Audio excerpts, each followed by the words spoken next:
네, 여러분 안녕하세요. 2025년 건강운동관리사 운동처방론 문제 한번 풀어보도록 하겠습니다. 운동처방론 같은 경우에는 개인적으로 저는 굉장히 좀 짜증나는 과목 중에 하나죠. 너무나 외울 것도 많고 어쩌겠어요. 풀어야죠. 네, 그래서 일단 한번 문제 어떻게 나왔는지 한번 보도록 하겠습니다. 자, 운동량의 정량화에 포함되지 않는 요소를 고르라고 했습니다. 여러분 정량화가 뭐겠어요? 결국에는 어떤 수치적으로 이게 제시를 할 수 있냐, 정량화 시킬 수 있냐 이런 거죠.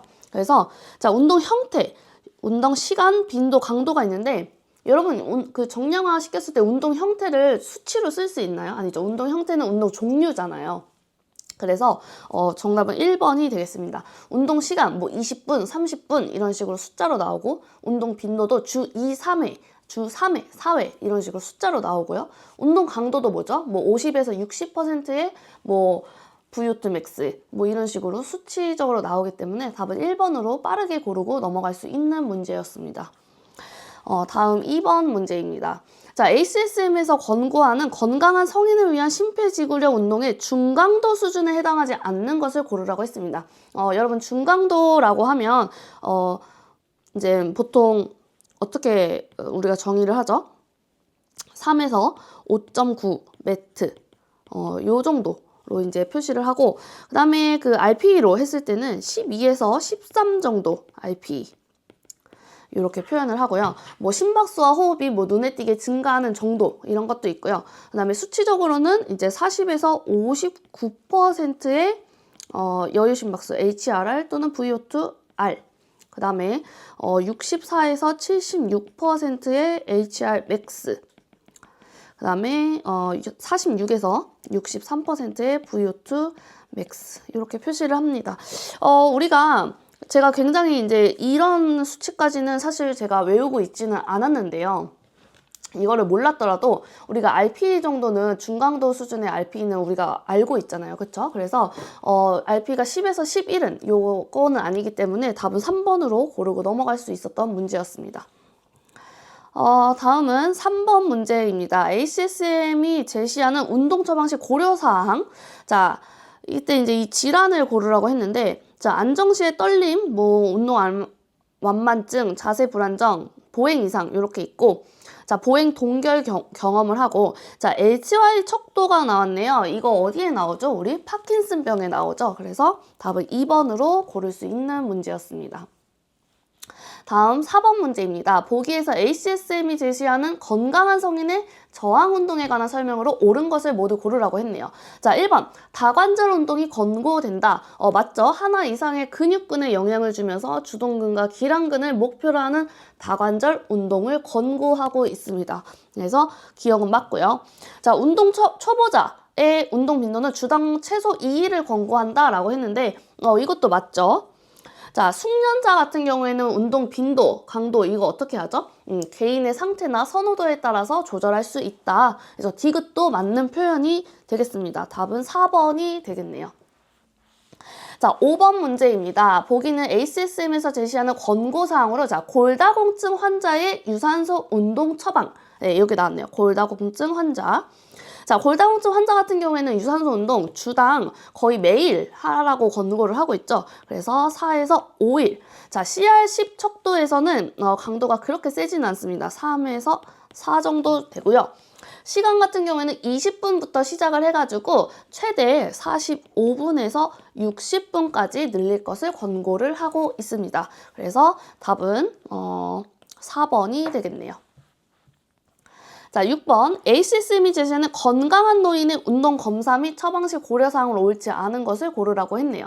자, 1번 운동 능력이 낮은 노인의 운동 검사 시 초기 부하를 3매트보다 낮게 설정한다 라고 했는데 맞죠?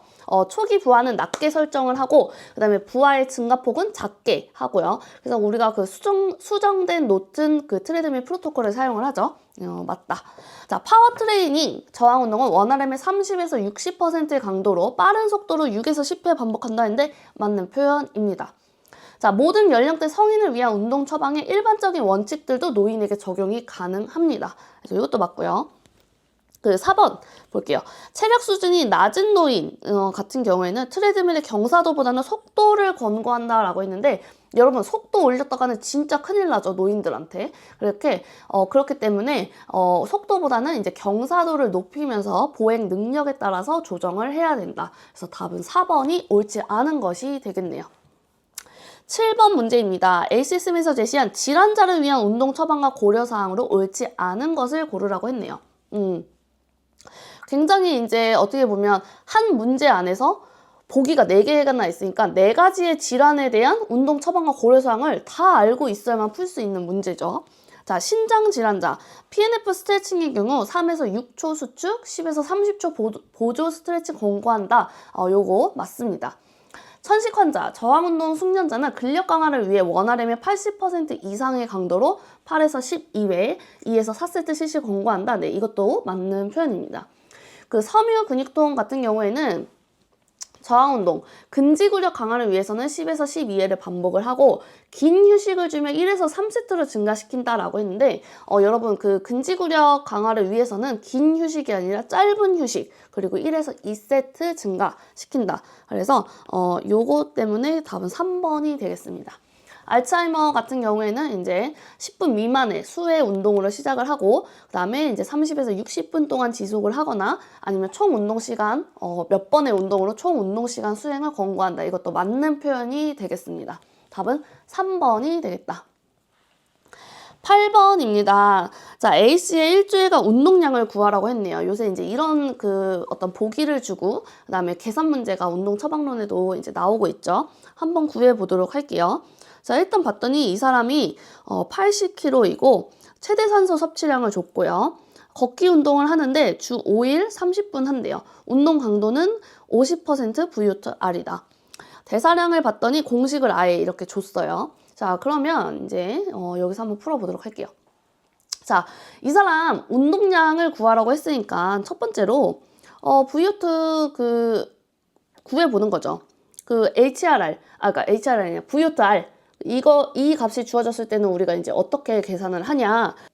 자, 계산을 해보도록 할게요. 일단은 최대 산소 섭취량 VO2 max에서 38.5에서 안정시 산소 섭취량을 빼주고 그 다음에 운동 강도를 곱하고 거기에다가 다시 안정시 산소 섭취량을 더해주게 됩니다. 이거를 계산기로 계산을 해보면 21ml/kg 미닛이 나옵니다. 근데 지금 운동량 단위를 봤더니 다 이런 식으로 킬로칼로리 per week, 매트 민 per week으로 되어 있기 때문에 우리가 이 밀리리터 per 킬로그램 미닛을 이 단위로 변환을 시켜줘야 되는 거죠. 자, 그러면 단위를 한번 변환을 해볼게요. 단위 조작 저희 정규 강의에서 이제 배우죠. 21ml per 킬로그램 미닛을 이렇게 이제 써주고요. 매트로 일단 바꿔야 되니까 1매트가 3.5ml per 킬로그램 미닛이다. 그 다음에 이 사람이 주에 이제 몇 분 운동을 하죠? 주당 5일 30분 운동을 하니까 총 일주일에 150분 운동을 하네요. 그렇죠? 이렇게 써주겠습니다. 그러면 단위를 보세요. 밀리리터 없어지고 킬로그램 미닛 없어지고 결국 남는 단위가 매트 민 퍼 윅이 되겠네요.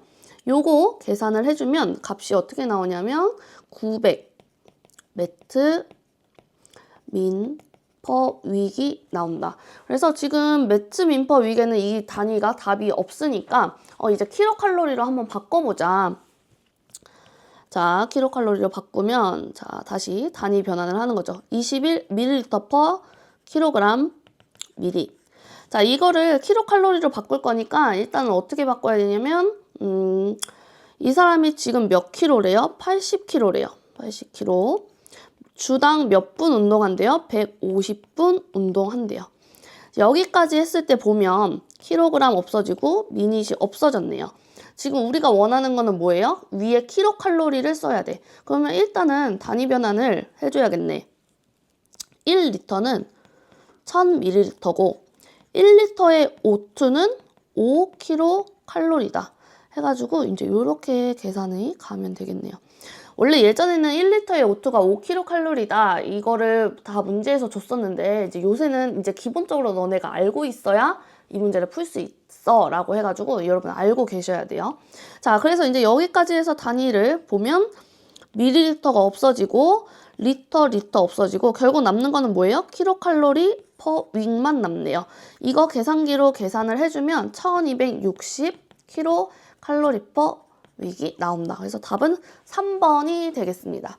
여러분 이런 식으로 이제 내가 단위를 조작을 할 수 있어야 된다는 거죠. 자유자재로. 그래서 위아래에 어떤 단위를 넣고 빼고 그 다음에 이 단위만 남기려면 내가 어떻게 단위 조작을 해야 되지? 이런 것들을 잘 하시면 굳이 막 공식을 외우지 않아도 내가 단위 조작만으로도 문제를 쉽게 풀 수 있습니다. 그래서 이렇게 풀고 넘어가시면 될 것 같고요. 자, 9번 문제 한번 풀어보도록 하겠습니다. 자, A씨가 50%의 VO2R 강도로 경사도 10%에서 이제 할 때의 속도를 구하래요. 그러면 우리가 속도를 구해야 되니까 이 공식을 써가지고 속도를 한번 구해보도록 할게요. 자, 아까 우리가 그 앞에 문제에서 VO2 요 값을 구했었죠? 운동량을 21이래요. 21은 3.5에다가 플러스 0.1 곱하기 속도는 몇인지 몰라. 1.8 곱하기 속도 몇인지 모르지만 경사도는 100분율을 쓴대요. 10%라고 했으니까 0.1을 써주면 되겠네요. 그러면 이거를 방정식을 계산을 하는 거죠. 3.5 플러스 0.1S 플러스 0.18S 17.5는 두 개 더하면 0.28S가 나오네. 이때 S를 구해봤더니 62.5 여기 단위를 잘 봐야 돼요. 미터 퍼 미닛이래요. 봤더니 근데 답에서는 킬로미터 퍼 아워로 고치라고 되어 있네요. 그러면 이것도 단위 조작을 해줘야겠네. 62.5 미터 퍼 미닛. 우리가 원하는 단위는 위에가 킬로미터를 먼저 써줘야 돼요. 그러면 1km는 몇 미터죠? 1000미터죠? 1000m 써주고 그 다음에 밑에 hour를 써줘야 되니까 1시간은 60분이네. 그래서 요거 단위 조작 풀게 되면 3.75 km per hour가 나온다. 답은 1번이 되겠네요. 이렇게 풀고 넘어갈 수 있는 문제였습니다. 자, 10번 문제 한번 풀어볼게요. 요새 이제 문제가 굉장히 이렇게 나와요. 보기에서 아예 뭐 예전 같았으면 이 사람의 질환을 그냥 딱 주고 그 사람의 뭐 운동 강도를 구해라 라고 나온다면 이제는 보기를 주고 우리가 일단 이 사람이 어떤 병이 있는지를 파악을 하고 그 다음에 이 사람의 운동 강도를 이제 설정을 해주는 거죠. 자, 10번 볼게요. 보기를 보면 일단 53세 남성 80kg 23% 혈압은 정상이네. 심박수 괜찮고. 자, 고밀도 지단백을 봤더니 HDL이 좀 낮다. 그쵸? 남잔데 35잖아요. 40보다 낮으면 이제 낮으니까. 중성지방 봤더니 우와 엄청 많네. 350이다. 이 정도면 뭐겠어요? 이 사람의 병은 질환은 이상지질 혈증이다. 여러분 이상지질 혈증의 유산소 운동 강도는 몇이냐? 40에서 75% HRR 또는 VO2R이 되겠습니다. 그래서 이런 식으로 2단계, 1단계에서는 질환을 추론하고 2단계에서는 유산소 운동 강도를 이제 추론을 하는 거죠. 그 다음에 이제 구해야 하는 게 뭐냐면 3단계에서 구해야 될 게 뭐예요? 이제 그 최대 산소 섭취량을 주고 이 사람의 운동 강도를 계산을 하라는 거죠. 그래가지고 이제 계산을 한번 해보자. 자, 이 사람의 운동 강도 VO2를 계산을 하면 지금 최대 산소 섭취량이 35니까 35에서 안정시 심박수 빼주고 운동 강도 0.4 플러스 3.5를 계산을 하면 요거 16ml per kg 미닛이 나옵니다. 근데 봤더니 아이고 단위가 리터 퍼 미닛으로 고쳐야겠네. 그럼 이거 어떻게 해야 돼요? 다시 단위 변환 수행을 해야겠죠? 16ml per kg 미닛인데 내가 결국 위에 남기고 싶은 거는 뭐야? 리터랑 미닛만 남기고 싶어. 자, 리터 남기려면 1리터는 1000ml네. 그 다음에 봤더니 아이씨 아래에 킬로그램 이거 없애야 되는데 없애려면 이 사람 지금 몇 킬로래요? 80kg래요. 그래서 이렇게 계산을 해주면 킬로그램 없어지고 밀리리터 없어지면서 리터 퍼 미닛만 남게 되네요. 요거 계산기로 계산을 해주면 1.29 리터 퍼 미닛이 나옵니다. 마찬가지로 0.4 대신에 여기다가 0.75를 넣어가지고 또 계산을 하게 되면 2.17 리터 퍼 미닛이 나오게 됩니다. 그래서 답은 4번이 되겠네. 네, 이런 식으로. 그래서 굉장히 10번 문제 같은 경우에는 제가 봤을 때는 굉장히 잘 낸 문제라고 할 수 있어요. 되게 이 사람의 어떤 단순한 암기를 물어보는 게 아니라 외웠던 거, 정말 그 외웠던 거를 가지고 너가 이런 식으로 추론할 수 있어? 이런 거를 종합적으로 묻는 문제였기 때문에 굉장히 저는 앞으로는 이런 유형의 문제가 많이 나올 거라고 생각을 합니다. 그래서 10번 문제는 조금 여러분이 많이 익숙해질 수 있도록 계속 연습을 해주시면 좋을 것 같아요. 자, 다음 11번 문제입니다. 자, 보기의 대상자. 이것도 마찬가지로 그 대상자가 뭔지를 안 줬어. 일단 우리가 이 대상자가 무슨 사람인지 파악을 해야 돼. 자, 저항성 운동 강도의 범위로 옳은 것은? 이라고 했네요. 이 사람 봤더니 질병을 아예 줬네. 관절염이라고 줬어요. 그래서 관절염 환자의 저항성 운동 강도 요거는 60에서 80%의 이제 퍼센트 원RM 이렇게 되겠네요.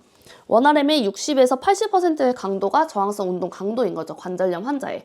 그래가지고 이 사람이 봤더니 이 사람 벤치프레스 32kg으로 최대 10번 수행할 수 있대요. 그래서 원RM 추정 공식을 줬어요. 이렇게 구할 건데 W1은 이렇다. 그러면 이제 우리가 W1부터 먼저 구해보는 거죠. W0는 뭐예요? 들어 올린 중량이래요. 들어 올린 중량 32kg고요. 0.025. R은 반복 횟수니까 10회 반복을 했대요. W1을 구해봤더니 얘가 8이 나오네. 그렇게 되면 원RM 추정 공식에 의해서 원RM을 우리가 구할 수 있어. W0 플러스 W1이니까 W0은 아까 뭐였어요? 들어 올린 중량 32에다가 얘를 더하면 이 사람 원RM은 40kg다 라고 나왔네요.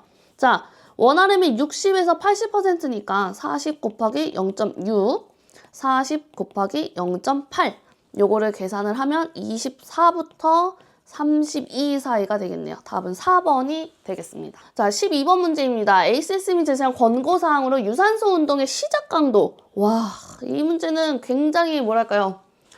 진짜 너 빠삭하게 외웠니? 저는 이 문제 같은 경우에는 저는 만약에 제가 못 외웠잖아요. 그냥 패스할 문제였던 것 같아요. 근데 이제 뭐 어쩌겠어요. 외워야죠. 자, 그래가지고 요거 같은 경우에는 이제 어떻게 되냐면 30에서 39% 같은 경우에는 이제 그 인간 면역 결핍 바이러스이고요. 그다음에 40에서 59가 이제 그 말기 신장 질환자. 그다음에 40에서 70이 다발성 경화증 이렇게 됩니다. 그래가지고 답은 3번이 되겠습니다. 12번 문제 같은 경우에는 개인적으로는 정말 제가 수험생이었다면 너무나 빡쳐 할 문제였을 것 같아요. 왜냐면 언제 다 외우고 앉아있어. 어쨌든 그래서 답은 3번이다. 자, 13번 문제입니다. 이것도 제가 처음에 딱 봤을 때는 와, 이거 어떻게 또 다 알아야 되는 문제잖아요. 다 외우고 있어야 되는 문제인데 이 문제 같은 경우에는 그 딱 한 가지만 제대로 알고 있었으면 쉽게 풀고 넘어갈 수 있는 문제였거든요. 그 1번 보면 현재 방사선 치료 중인 환자한테 강도 요 정도고 형태에서 수영이 나오거든요. 근데 우리가 그 암 파트에서 굉장히 그 강조하고 포인트하고 넘어가는 게 뭐냐면 이 방사선 치료 중인 환자 같은 경우에는 그 치료 부위가 얇아지고 이 사람들 면역력이 굉장히 약해지거든요. 막 머리도 빠지고 그런단 말이에요. 그런 사람들한테 이제 수영장 물 같은 거는 굉장히 자극적이에요. 염소 풀고 우리가 그 물에다가 굉장히 약품을 많이 푼단 말이에요. 그래서 피부 자극이나 어떤 또 다 같이 이용하는 시설에서 감염에 대한 위험이 높기 때문에 이렇게 방사선 치료 중인 환자들한테는 수영장에서 그 수영하는 거를 제한을 합니다. 그래서 요거는 1번부터가 딱 틀려가지고 이렇게 바로 쉽게 풀고 넘어갈 수 있는 문제 중에 하나였습니다. 나머지는 다 맞는 설명이고요. 다음 14번 문제입니다. 자, 암 종류에 따른 운동 처방 시 암 생존자가 고려해야 할 사항으로 옳은 것을 모두 고르라고 했네요. 자, 1번. 기억, 유방암. 자, 호르몬 치료 받는 경우에는 골절의 위험이 증가할 수 있다라고 했는데 이 유방암 환자들 같은 경우에는 골절에 대한 위험을 굉장히 큽니다. 그렇기 때문에 우리가 운동 처방할 때도 되게 고려해야 할 중요 요소 중에 하나죠. 그래서 기억은 맞고요. 자, 전립선암 보세요. 근치 전립샘 절지술을 받은 환자는 골반적인 운동을 금지한다라고 했는데 여러분 아니죠. 전립선암 수술 받은 사람들 같은 경우 부작용으로 요실금이 나타나기 때문에 이 요실금 예방을 위해서 케겔 운동, 골반 적은 강화 운동 굉장히 해야 됩니다. 그래서 니은은 틀렸다. 일단 니은은 제껴. 그러면 1번, 2번 중에 하나야. 자, 디귿 보세요. 부인과암에서 말초신경병증이 있는 경우 고정식 자전거보다 체중 부하 운동을 권고한다라고 했는데 여러분 말초신경병증이 뭐냐면 일단은 말초신경계에 이상이 발생을 한 거예요. 그래서 이런 사람들 같은 경우는 감각이 이제 좀 떨어지고 그다음에 근력도 저하되고 자율신경계 쪽에 이제 이상이 생기면서 이 사람들이 이제 어떤 균형이나 낙상에 대한 위험이 존재를 하기 때문에 이런 사람들 같은 경우에는 체중 부하 운동보다는 이제 고정식 자전거 운동이 더 안전하게 수행을 할 수 있습니다. 그래서 디귿은 틀렸다. 답은 기억, 리을 2번이 되겠습니다. 리을은 맞는 표현이 되겠습니다. 성인 조혈 모세포 이식, 유산소 운동 거의 이제 매일 실시를 하고 저강도에서 천천히 진행한다. 맞는 표현입니다. 답은 2번이 되겠습니다. 자, 15번 문제입니다. 과체중과 비만 환자의 저항 운동 강도. 여러분 과체중과 비만 같은 경우에는 거의 시험에 자주 출제가 되고 정말 나오는 문제이기 때문에 이거는 거의 우리가 시험 보기 전에 머리에 있거든요. 그래서 이 사람들 저항운동 강도는 퍼센트가 이제 원RM의 60에서 70이고 주당 2에서 3일, 그 다음에 8에서 12회 반복을 합니다. 그래서 답은 3번으로 무난하게 풀고 넘어갈 수 있는 문제였다. 16번 문제입니다. ACSM에서 제시한 대상자별 운동 처방 및 고려사항으로 옳지 않은 것은 이라고 했는데 일단 과체중과 비만 환자 1번 같은 경우에는 3에서 6개월 동안 최소 3에서 10% 체중 감량 목표로 한다. 맞습니다. 2단계 고혈압 환자 같은 경우에는 여러분 ACSM에 써 있어요. 적절한 혈압 관리 전에는 어떠한 운동도 하지 말아야 한다라고 써 있습니다. 그래서 이런 사람들은 저항 운동을 혈압 관리 전에는 권장하지 않는다. 그래서 답은 2번이 되겠습니다.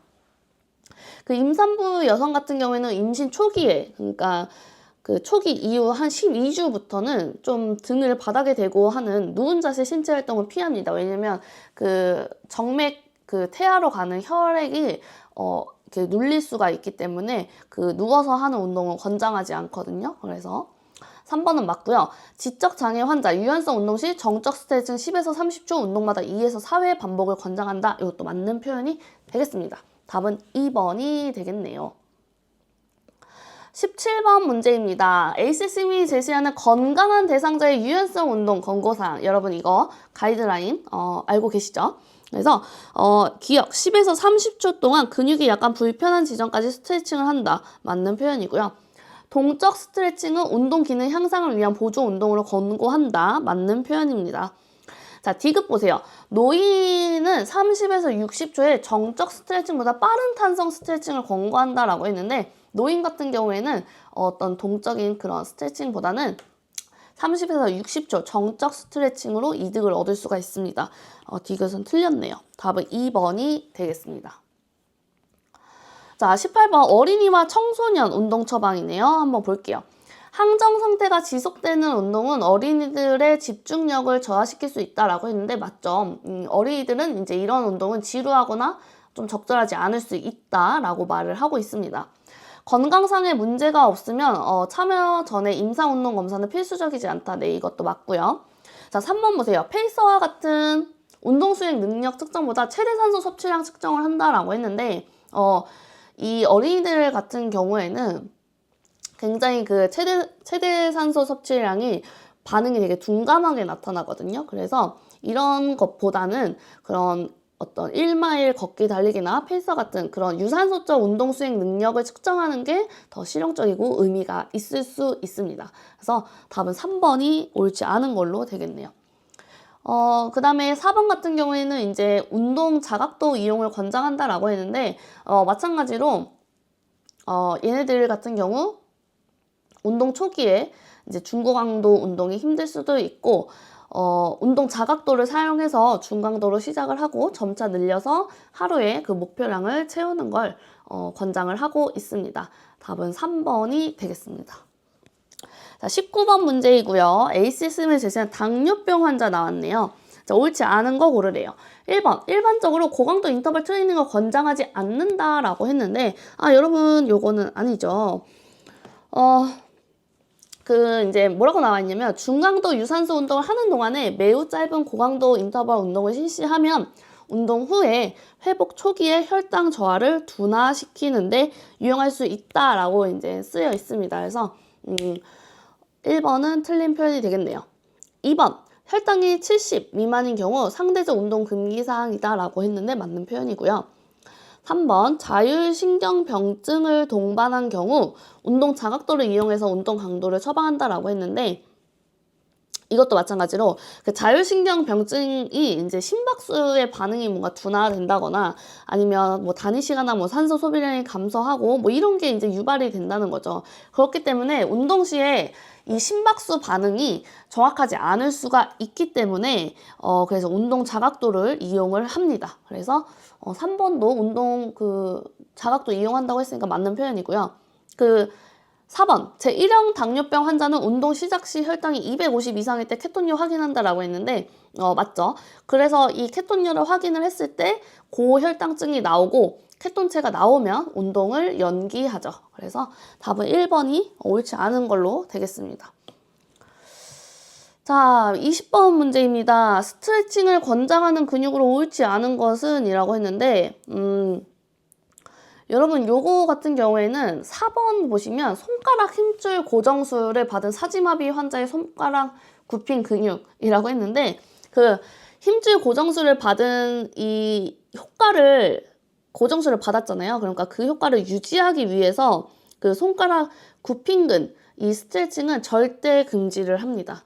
그래서 옳지 않은 거 고르라고 했으니까 답은 4번이 되겠네요. 그래서 이 파트를 읽고 ACSM에서 이 파트를 읽고 넘어가셨던 분들은 왜냐면 이게 막 스트레칭을 우리가 해야 될 것 같은데 스트레칭을 절대 금지한다라고 하니까 그 파트에서는 되게 포인트 되는 그 말이었거든요. 그래서 그거를 그 포인트를 아셨던 분들이라면 문제를 무난하게 풀고 넘어가실 수 있었던 문제였습니다. 네, 여러분 운동 처방론, 운동 강도, 뭐 시간, 그다음에 뭐 질환별로 막 이런 FITT 외우시느라고 너무나 고생이 많은 거 알고 있어요. 하지만 우리가 시험 문제를 풀어야 되기 때문에 어쩔 수 없죠. 머릿속에 잘 집어넣어 보자고요.